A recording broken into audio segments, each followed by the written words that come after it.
Olá pessoal, tudo bem? Sejam muito bem-vindos mais uma vez ao Portal Contábeis. Eu sou Douglas.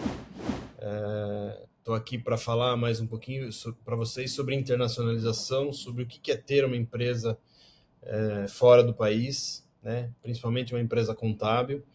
Então a ideia hoje é passar um pouquinho para vocês dessa experiência, né? Como é que isso funcionou, como é que a gente promoveu essa internacionalização do nosso escritório e de que quais foram os maiores desafios que a gente enfrentou nesse processo. Então, assim, obviamente que o primeiro desafio que a gente enfrentou, que foi o mais difícil, foi entender legislação.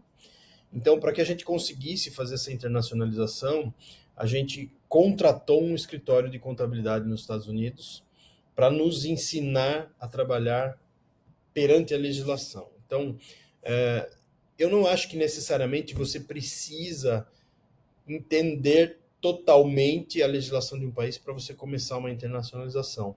Mas é fundamental que você domine isso em algum momento. Então, porque senão os custos inviabilizam. Então, o que aconteceu no começo foi só investimento. A gente fez muito investimento porque a gente, na verdade, começou a angariar clientes, a gente começou a oferecer esse serviço aos clientes. No começo foi bastante difícil até para a gente entender o que a gente podia oferecer para os clientes, né? Que tipo de serviço, como é que a gente explicava isso para o cliente.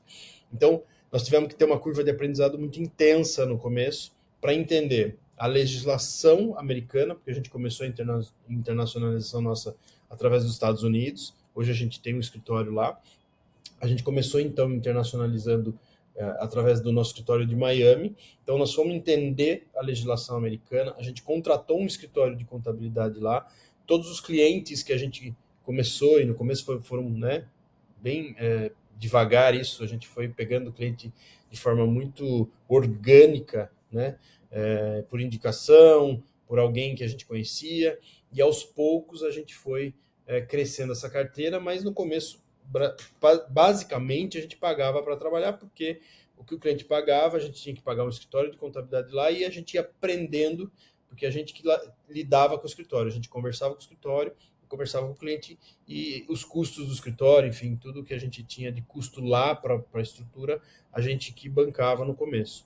E aos poucos a gente foi começando a aprender isso. Em aproximadamente 4 anos, a gente se tornou autônomo, a gente já entendia bem a legislação, a gente estudou, a gente investiu em treinamento de equipe, a gente investiu em tecnologia, enfim.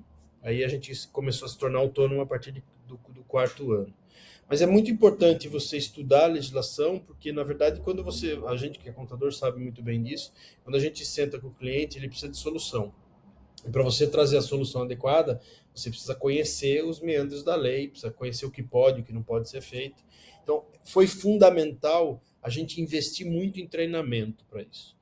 E no começo, a gente na área internacional, a gente buscou muitas parcerias, né?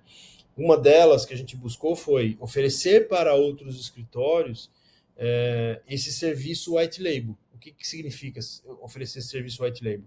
A gente oferecia o serviço internacional através do nosso escritório para que um outro escritório pudesse vender para os seus clientes.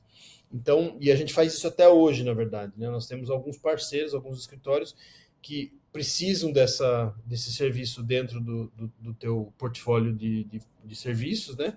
Ele precisa oferecer para o cliente, mas ele não tem essa estrutura lá fora, ele usa a gente como estrutura internacional. Então a gente faz parcerias, onde ele apresenta para o cliente a gente como um parceiro, e a gente cuida da área internacional, e a gente faz um contrato, bem bolado com esse parceiro, para que os dois também possam ganhar.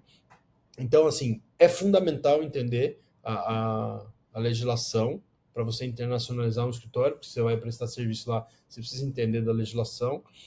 Eu acho que as maneiras de você fazer isso são diversas, né? Mas a gente optou em ter o suporte, ter o apoio de um escritório de lá, para a gente não cometer erro, né? Para a gente não correr o risco de executar alguma coisa e causar um prejuízo para o cliente, fazer alguma coisa errada. A gente subcontratava, então, uma empresa de contabilidade. Hoje, inclusive, nós temos parceiros lá nos Estados Unidos.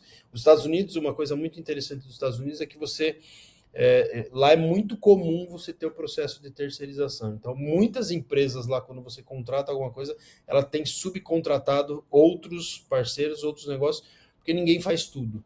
Então, é muito comum, né? E isso que a gente faz hoje no Brasil aqui, de forma mais humilde, vamos dizer assim, né? Mais, com menos volume, lá é muito comum. Então, por exemplo, lá é muito comum você ter o cara que é o bookkeeper, que é o cara que faz a digitação da contabilidade, e o cara que é o CPA, que faz o fechamento da contabilidade. Então, um faz um pedaço do trabalho, o outro faz outro pedaço do trabalho. Naturalmente, eles têm valores muito distintos. O CPA é muito mais valorizado, porque ele faz um trabalho muito mais técnico, mais estratégico, da entrega das declarações, das avaliações, de contratos e tudo mais. O bookkeeper ele faz simplesmente a digitação dos dados para preparação para a contabilidade. E é muito comum as empresas terem dois prestadores de serviço, né? Um que faz o bookkeeper, outro que faz só os fechamentos. Para eles lá, eles não têm essa cultura, isso é uma coisa interessante de todos vocês saberem. Eles não têm a cultura da mensalidade lá nos Estados Unidos. Então, os escritórios que têm os CPAs, por exemplo, o bookkeeper é um pouco mais comum, né? Ele cobrar por mês, um FII mensal por mês, como a gente cobra aqui a contabilidade. Mas o CPA, ele não cobra FII mensal, ele cobra por job, por hora. Então, quando é um trabalho, ele estima a quantidade, como se fosse um advogado, ele estima a quantidade de horas e ele cobra aquela quantidade de horas. Naturalmente, esse valor ele é mais expressivo do que uma simples mensalidade, porque o CPA é muito valorizado nos Estados Unidos, né? O conhecimento técnico dele é muito valorizado. Então, assim, só para resumir, eu acho que é importante você entender se você busca uma internacionalização, que tem várias maneiras de você ter esse serviço dentro do seu escritório. Uma delas é fazendo parceria, outra delas é tentando internacionalizar e levando a tua operação para fora. Naturalmente, isso precisa de mais recurso, mais investimento, para você poder entender. Ou se você não vai contratar um escritório lá, você pode contratar diretamente profissionais para executarem para você, né? No meu ponto de vista, a gente achou difícil fazer isso, porque como a gente não conhecia, fica difícil a gente gerir uma equipe, sendo que a gente não conhece não conhecia na época a legislação. Então, a gente preferiu contratar uma empresa de fato e a gente ter uma relação com uma empresa. Então, acho que resumindo é isso, né? A cultura é diferente, os processos são diferentes, a forma de cobrar é diferente, falando especificamente dos Estados Unidos. Hoje nós estamos com operação nos Estados Unidos, hoje a gente tem operação no Uruguai, a gente tem operação agora abrindo uma operação em Portugal, e a gente tem ainda relação com vários outros países, onde a gente opera com parceria também, porque o volume é muito pequeno, né? O interesse por determinados países é bem menor, e para a gente não faria sentido ter uma estrutura montada ou ter uma relação mais próxima, porque não tem demanda de serviço para isso. Tá bom? Então, a ideia é sempre bater um papo com você sobre o que é internacionalização, como é que a gente fez esse processo, o que tem de diferente lá nos outros países que aqui no Brasil a gente não está acostumado. Então, nos próximos vídeos eu vou estar explicando cada vez mais para você, te dando mais dicas de como que é essa relação de ter um negócio no Brasil e ter um negócio fora do Brasil, e como que isso impacta os negócios e como que isso é importante para o desenvolvimento e crescimento do teu negócio. Contabilizou? Te espero então, aproveita aqui, curte, segue o Portais Contábeis. Se você gostou do vídeo, segue o Meu Contador. Eu falo muito sobre gestão no meu canal, então tudo aquilo que você precisar de gestão de escritório de contabilidade, esse é o meu viés mais forte, é onde eu atuo mais. Eu atuo na área internacional e na área de gestão e estratégia do negócio. Então, se você curtiu, me segue lá no Instagram e no YouTube, e eu estou te esperando. Forte abraço.